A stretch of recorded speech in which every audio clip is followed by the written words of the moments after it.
The Horror at Martin's Beach, by H.P. Lovecraft and Sonia H. Greene. I have never heard an even approximately adequate explanation of the horror at Martin's Beach. Despite the large number of witnesses, no two accounts agree, and the testimony taken by local authorities contains the most amazing discrepancies.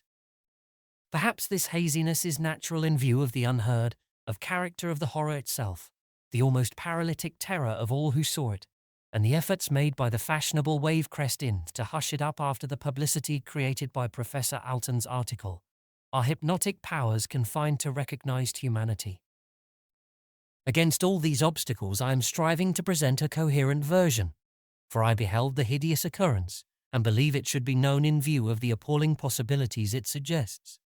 Martin's Beach is once more popular as a watering place, but I shudder when I think of it.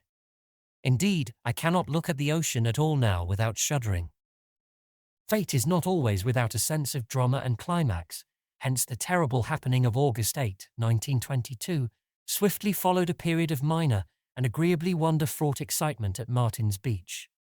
On May 17, the crew of the fishing smack Alma of Gloucester, under Captain James P. Orne, killed, after a battle of nearly 40 hours, a marine monster whose size and aspect produced the greatest possible stir in scientific circles and caused certain Boston naturalists to take every precaution for its taxidermic preservation.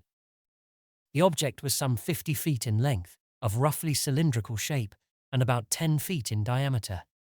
It was unmistakably a gilled fish in its major affiliations, but with certain curious modifications, such as rudimentary forelegs and 6-toed feet in place of pectoral fins, which prompted the widest speculation. Its extraordinary mouth, its thick and scaly hide, and its single, deep-set eye were wonders scarcely less remarkable than its colossal dimensions. And when the naturalists pronounced it an infant organism, which could not have been hatched more than a few days, public interest mounted to extraordinary heights. Captain Orne, with typical Yankee shrewdness, obtained a vessel large enough to hold the object in its hull and arranged for the exhibition of his prize. With judicious carpentry, he prepared what amounted to an excellent marine museum, and sailing south to the wealthy resort district of Martin's Beach, anchored at the hotel wharf and reaped a harvest of admission fees. The intrinsic marvelousness of the object and the importance which it clearly bore in the minds of many scientific visitors from near and far combined to make it the season's sensation. That it was absolutely unique to a scientifically revolutionary degree, was well understood. The naturalists had shown plainly that it radically differed from the similarly immense fish caught off the Florida coast. That, while it was obviously an inhabitant of almost incredible depths, perhaps thousands of feet, its brain and principal organs indicated a development startlingly vast and out of all proportion to anything hitherto associated with the fish tribe. On the morning of July 20, the sensation was increased by the loss of the vessel and its strange treasure. In the storm of the preceding night, it had broken from its moorings and vanished forever from the sight of man, carrying with it the guard who had slept aboard despite the threatening weather. Captain Orne, backed by extensive scientific interests and aided by large numbers of fishing boats from Gloucester, made a thorough and exhaustive searching cruise, but with no result other than the prompting of interest and conversation. By August 7, hope was abandoned, and Captain Orne had returned to the Wavecrest Inn to wind up his business affairs at Martin's Beach and confer with certain of the scientific men who remained there. The horror came on August 8. It was in the twilight, when grey sea birds hovered low near the shore and a rising moon began to make a glittering path across the waters. The scene is important to remember, for every impression counts. On the beach were several strollers and a few late bathers, stragglers from the distant cottage colony that rose modestly on a green hill to the north, or from the adjacent cliff perched in whose imposing towers proclaimed its allegiance to wealth and grandeur.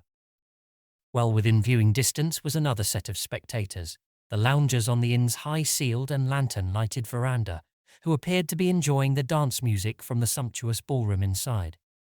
These spectators, who included Captain Orne and his group of scientific confreres, joined the beach group before the horror progressed far, as did many more from the inn. Certainly there was no lack of witnesses, confused though their stories be with fear and doubt of what they saw.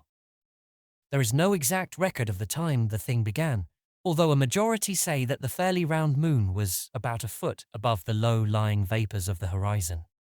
They mention the moon because what they saw seemed subtly connected with it, a sort of stealthy, deliberate, menacing ripple which rolled in from the far skyline along the shimmering lane of reflected moonbeams, yet which seemed to subside before it reached the shore. Many did not notice this ripple until reminded by later events, but it seems to have been very marked, differing in height and motion from the normal waves around it. Some called it cunning and calculating, and as it died away craftily by the black reefs afar out, there suddenly came belching up out of the glitter-streaked brine a cry of death, a scream of anguish and despair that moved pity even while it mocked it. First to respond to the cry were the two lifeguards then on duty, sturdy fellows in white bathing attire, with their calling proclaimed in large red letters across their chests. Accustomed as they were to rescue work, and to the screams of the drowning, they could find nothing familiar in the unearthly ululation.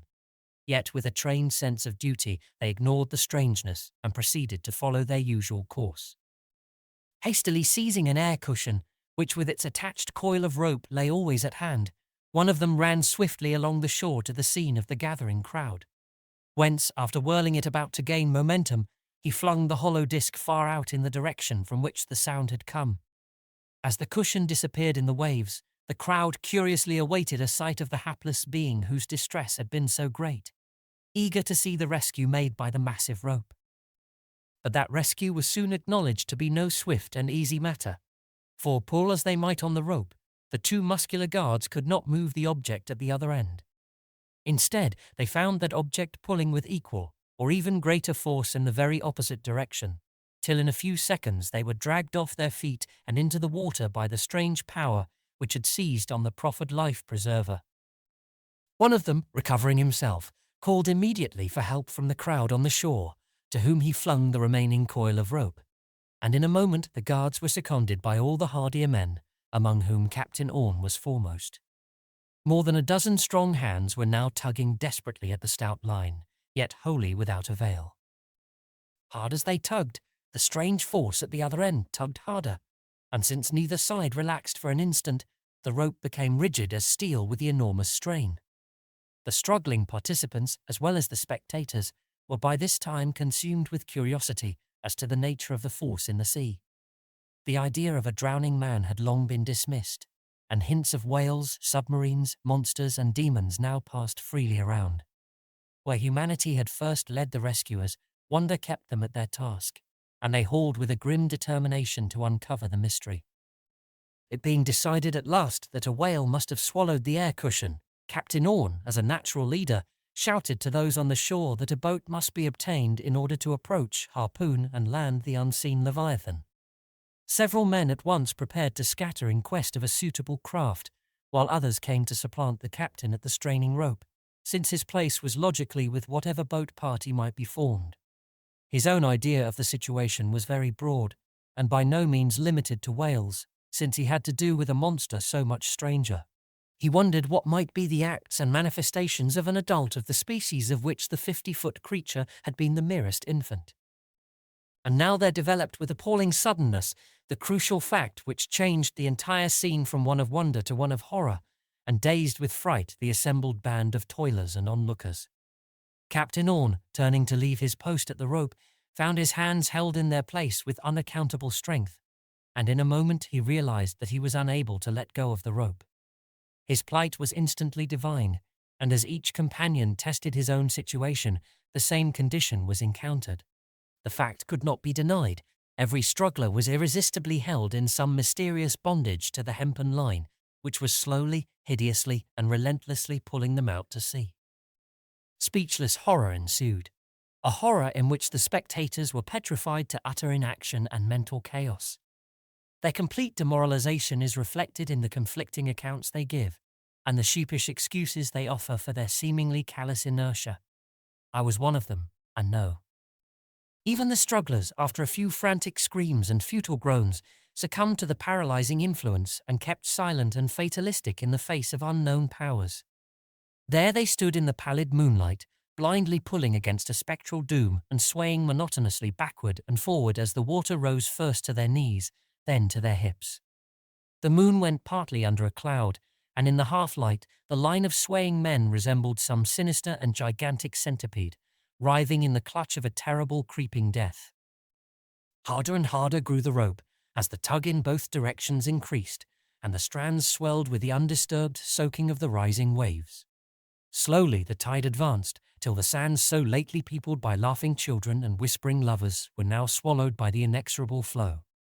The herd of panic-stricken watchers surged blindly backward as the water crept above their feet, while the frightful line of strugglers swayed hideously on, half submerged, and now at a substantial distance from their audience. Silence was complete. The crowd, having gained a huddling place beyond reach of the tide, stared in mute fascination, without offering a word of advice or encouragement, or attempting any kind of assistance. There was in the air a nightmare fear of impending evils such as the world had never before known.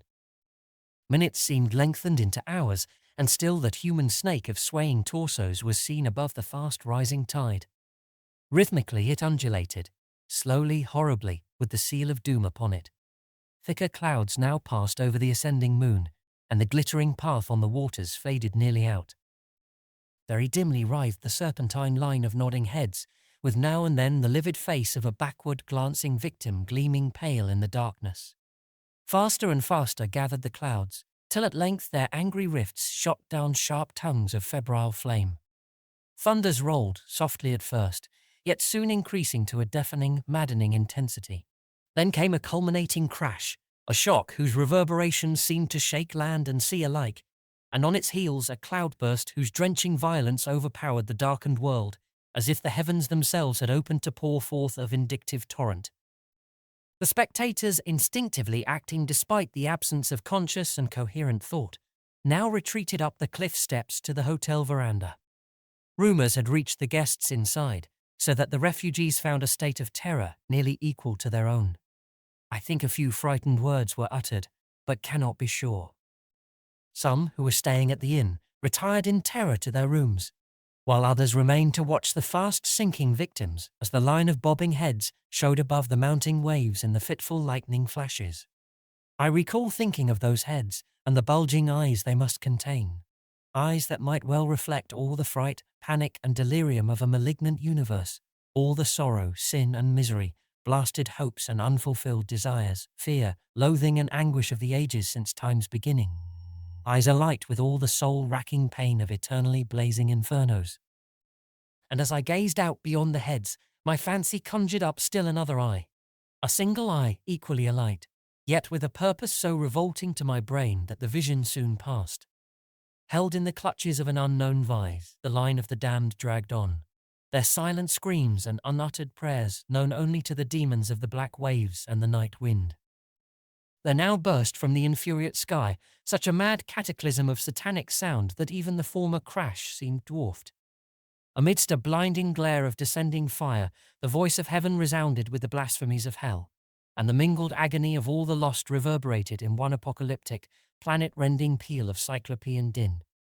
It was the end of the storm, for with uncanny suddenness the rain ceased, and the moon once more cast her pallid beams on a strangely quieted sea. There was no line of bobbing heads now. The waters were calm and deserted, and broken only by the fading ripples of what seemed to be a whirlpool far out in the path of the moonlight, whence the strange cry had first come.